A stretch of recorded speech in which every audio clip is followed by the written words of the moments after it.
Maarifa ya mzee ikiisha, anayeumia atakuwa ni kijana. Tafakari. What does Gachagua know about seafood? Huyu ni mtu wa Mutura, anatafuta seafood ya nini? I want to say this, Trevor. Mimi siogopi. If my wings will be clipped today, let them be clipped. But I'm asking myself this question. If it is true that the people of Kenya have rejected this housing levy, the courts have found fault with this housing levy, you have a person in the executive saying he will disobey court orders, he has already disobeyed the will of the people, saying they will proceed with this thing anyway. What is in it for him? I will not be surprised, Trevor. If you go and do a deep dive into this particular project, you will find the suppliers of this material for construction is his friends, if not himself. You'll find he's the one bringing cement, you'll find he's the one bringing the construction steel, and some of these people, they are just talking here. When the truth about this housing project comes out, all of these people will be put to shame. So let us not be gagged. Let us speak freely, because that is what the Constitution guarantees us. Welcome back. This is Havana Media, and my name is Boniface. So, I'm going to be your host for today. Now, there is something that I talked about yesterday about the UDA people, the UDA Secretary General, writing a letter to its members, or the MPs, both the MPs and the senators, warning them about any interview with Sifuna, either in TV stations or arguing with him in parliament, to avoid the shame that is bringing to them and to the president himself, William Samoei Ruto. Just before I jump into what I want us to talk about, I just want to remind you that if it is the first time that you're watching this video, please go to the subscription area, click the subscribe button, like, share, and also drop me a comment at the end of the video, so that I can know your view, so that I can know your feedback, because I normally say that feedback is the most key thing in any communication. Now, jumping back to our topic, or what I want us to discuss, is this. I was going through the reasons why I was trying to do a research on why would the UDA people write a letter to its members warning them about the interview that involves Edwin Sifuna. And just to note some of the few members, or just to know some of the people that have really brought shame to the UDA and the reasons why they wrote that letter, we start with number one person that made. There are around 6 people that made the UDA Secretary General to write a letter to them, warning them about the meeting with the Sifuna. Number 1 is Osoro. In most of the cases, you find that Osoro is normally out of the topic, and he keeps that. He wants to show us. He wants to show the people that he is engaging in the talk by the laughter. Just a minute. This free fertilizer, you received it in the first 3 months, the first quarter of your administration. Maize does not take that long to grow. Up to today, if you're telling us that maize crop is still in the farms, is that what you're telling us? So why are the prices not coming down? Why are the prices not coming down? And so that is number 1 person. Another person is Boni Halwale. They normally, Boni Halwale with the Sifuna are normally not in good terms, whether in parliament, whether in interview. So you find that Boni Halwale is normally out of topic. They bring this topic of discussion now. Boni Halwale is in this. They say this. Boni Halwale is in this. Talking about bigger issues. Don't discuss me. Discuss the issues. We're talking about the bigger issues. You're not here to discuss. Focusing on solutions. You can come to my house. We can discuss each other. I'm responding. I can come to your house, or you can or I can come to yours, and then we discuss it. I have a home, you have a house. It doesn't matter. I will also grow old, Halwale, at some point. Growing old is not anything that makes you special. We all grow old. So wait, when you have a home, is when you can then invite me to your home. A home is just an old house. Yeah, yes. So how does this is Mungatana. Number 4 is... I am not the one making your points little. They are little points. I am telling you, my brother, that I spoke about industrial sugar is the one that is... Trevor, let us agree on this. No, but let us agree on this, Trevor. We are live on show. My brother Sifuna, you can't make it a point of belittling other members of parliament. Are you getting? Because, are you done?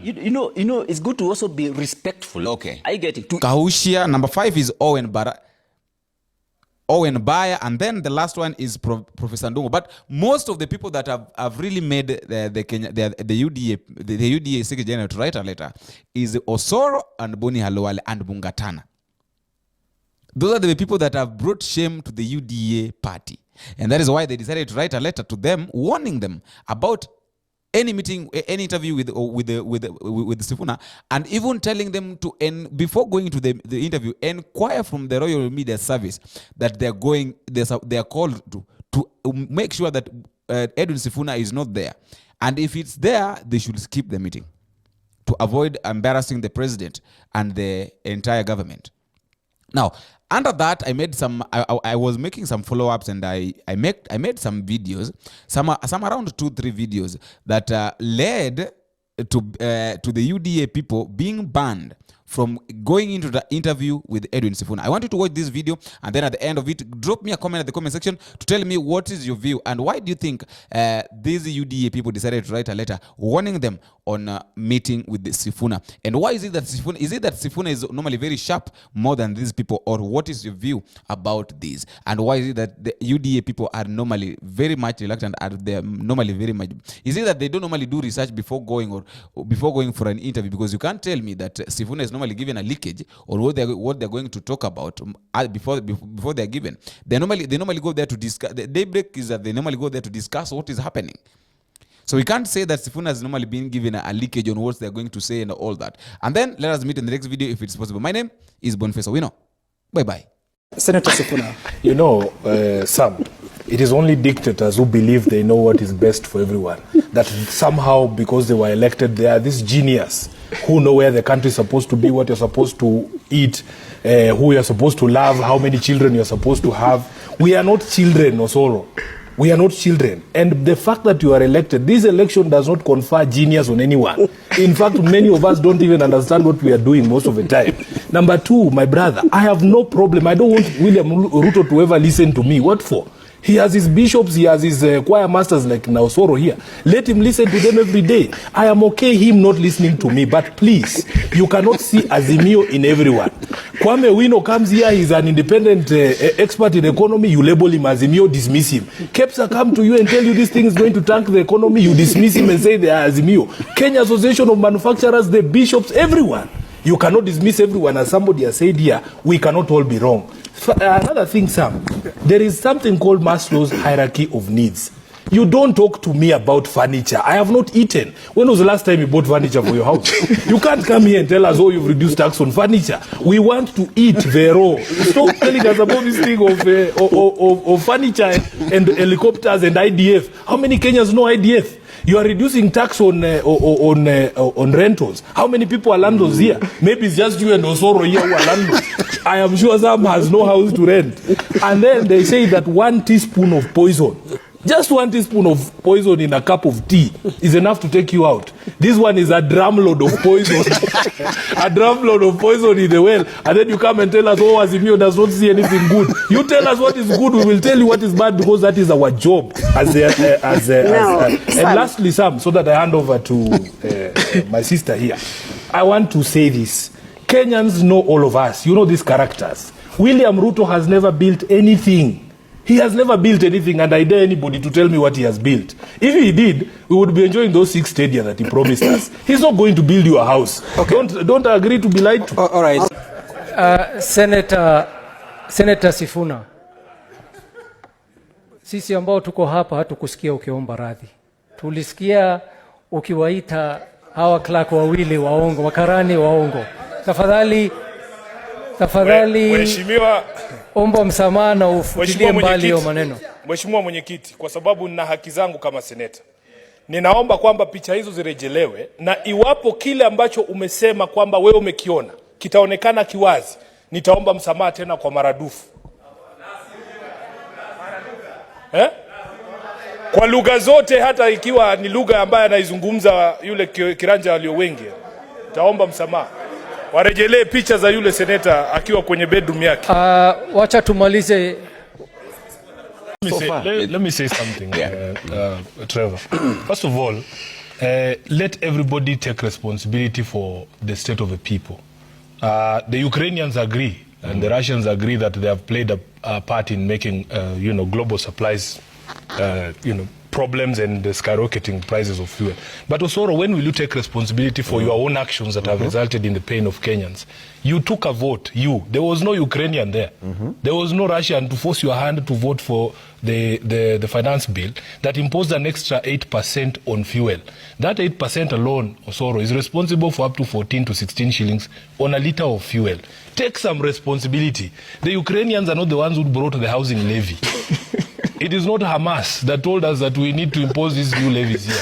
They are not the ones who are bringing these new charges that you're imposing on Kenya. Take some responsibility. That is the sort of honesty that we want. And when William Ruto was speaking to Parliament, he says that as leaders we must listen to the people and do what they want us to do. He is lying because he knows what the people of Kenya have said. We have spoken more than enough times. All sorts of organizations, individuals have said that in the current economic circumstances, please don't impose more taxation on Kenyans. He has refused to listen. Then he stands up in Parliament and says this is the responsibility of Kenyans. Number two, this question of saying we have to pay our debt at all costs. You know, we are so keen on satisfying these international creditors. It is what they call, if there is an example of bleeding a leech to fatten a heifer, this is what these people are doing. At what cost or sorrow must Kenyans fall down and die for us to meet these obligations so that you people are happy? And when you talk about this question of subsidized fertilizer, yesterday I was forced to substantiate a claim that I made on the floor of the House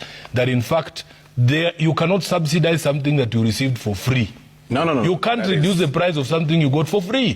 What I want people to understand is that this so-called subsidized fertilizer, the Russian government confirmed that it gave us a consignment of fertilizer for free. When did you ever see the agriculture CS distributing free fertilizer, saying this is the free fertilizer we have gotten, get it for free? It is not there. They actually sold that fertilizer to farmers and they claim it is subsidized fertilizer. Now, what Ekuru Okot, yes, I did bring a document and the speaker says he's going to look at it and see if it is authentic. But the truth of the matter is you can't subsidize something you receive for free. Now, Osoro, this maize crop, I am also a farmer. I used to be a farmer in Western Kenya. How long does a crop of maize take to mature from the time you put a seed on the ground? When did you... Now, just a minute. This free fertilizer, you received it in the first 3 months, the first quarter of your administration. Maize does not take that long to grow. Up to today, if you're telling us that maize crop is still in the farms, is that what you're telling us? So why are the prices not coming down? Why are the prices not coming down? And the rains have come more than, I can count more than 3 harvests up to today. I think we need to be very honest. Let me finish. Because, Osoro, you must understand that you people do not have any idea about what you're doing. And the sooner you accept to be helped, the better for the nation. Because the nation, I am telling you, the problem with you is that because of that cocoon, that yellow cocoon that you are in, you think there is no talent in this country. There is talent in this country, but you have chosen to have mediocre, incompetent people in places of power that they can't do anything about it. So what we are telling you, please take some responsibility for the decisions that you yourself took. Number two, when you talk about the Hustler Fund, you are giving Mama Mboga a loan for her to expand her stock. If she was buying 1 gunia of sukuma wiki, you're saying she buys 2. But who is she selling to? Because you have raided the pockets of Mama Mboga's customers to an extent that people are sleeping hungry. They don't have money to spend. You have seen people closing shops, exhibition shops, people who are selling second-hand clothes. Those Mama Mbogas you're talking about. For as long as there is no spending power in the population, you are wasting time giving these people loans. And when I said on the floor of the House that in fact data from CBK shows that the default rate of the loans that have been advanced under the Hustler Fund is way higher than the commercial bank's default rate, I was again asked to substantiate. So I had to go and bring documents from government to explain to these government people that their programs are not working. So, Trevor, let us be honest about the things that we are telling the people. Now, lastly, you were reported, Osoro, as members of Parliament of Kenya Kwanza, having gone to State House to tell the president that the ground is bad, that things are becoming impossible for you on the ground.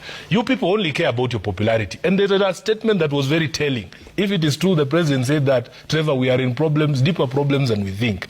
The president was reported as having told his members of Parliament that you don't have to be popular all the time. So the plan appears to be to squeeze Kenyans as much as possible until year 4. And then at year 4, you start saying, oh, now we are going, we are coming, you can have your subsidy if you want, you can have this, you can have that. I am telling you, Osoro, we will make sure that Kenyans do not forget the pain that you've inflicted on them. And the consequences of electing incompetent people who cannot admit that are unable to run a country. That is what you have done. Sifuna. Trevor, first of all, I want to give him some breaking news here that they have arrested the member of parliament from Ovoko. So just don't shout. I want to You know, I can even decide to donate my time to you because you have what we call warped logic. What you are trying to explain, it doesn't make any sense. And Kagusha, I wish you were sweating like this on the floor of the House to defend the positions you took, for instance, to explain to Kenyans why you think the people of Mukurweini deserve to pay housing levy, to pay extra on fuel. The people of Mukurweini expect those roads. Just a minute. Let him finish. The people. Sifuna needs to be very honest. He needs to look at taxation from an expert point of view and not as a politician. Right. And he's here to answer it. Let me hear from Sifuna. I have never heard anywhere that he's a tax lawyer, so he might be capacitated. Allow me to speak. Yes, Sifuna. Allow me to speak. I have never claimed to be a tax expert. But Owen Baya cannot lecture me about honesty. You have put a very simple question to these two gentlemen here this morning. If this proposal comes to the floor of the House, will you vote for it or no? They should give you a simple answer. Hii kizungu mingi, it shows you the dishonesty. I have heard members of parliament, Trevor, argue against a bill during debate. And I'll give the clearest example. Unfortunately, my friend Harwale is not here. When we were debating the water bill, he actually stood up and he said it is time we need to push back against these unconstitutional bills that are coming to the Senate, bills that are taking back devolved functions or clawing back on devolution. At the point of voting, Khalwale voted for that bill. And it happens with this gentleman. What Kagusha will not tell you, I had proposed sometime on this show that when it comes to voting on critical bills like finances or like taxation, if you want to tax the avocado farm, let that vote be taken in Mukurweini, not here in Nairobi. Because when he's here, he feels very safe. What he's calling populist politics. You are a representative of the people. I remember asking, are you sure that the people of your constitution or your constituency want this bill to be passed in the manner that it is? And they said yes, because they want roads and so on and so forth. On the ground, it's different. Because I speak to members of parliament, even from the region. One of them is a very close friend of mine, and she said her mother has one avocado tree. One. She's been selling these, and it produces avocados maybe once or twice a year. And that is what she knows. She's being told that she needs to register on e-teams for this one avocado tree so that she can sell her horticulture. Kindiki and Ruto and Gachagua, they best pray to their God that they remain in power forever. Because the seeds that they have sown, the Bible says, you will reap what you sow. We had a tradition in this country where we didn't go after retired presidents. We didn't see the sort of vengeance and vindictiveness from a regime that people would be elected and they would just proceed to serve the people. It is very clear that the main agenda of this government was to visit revenge on the people that they perceived maybe treated them badly when they were in power. I want them to pray that they stay in power for long, forever actually, because I am not a prophet. But when I close my eyes, I can already see that headline. I can already see that headline saying, ex-CS Kindiki protest police visit to his house. I can already see the breaking news item. Ruto addressing the press at night outside his mother's house because the police have come there. That is the seed that they have sowed, a seed of hatred and revenge and vengeance that they have watered with the blood of the innocents. I pray to God that they remain in power forever. Otherwise, what goes around comes around.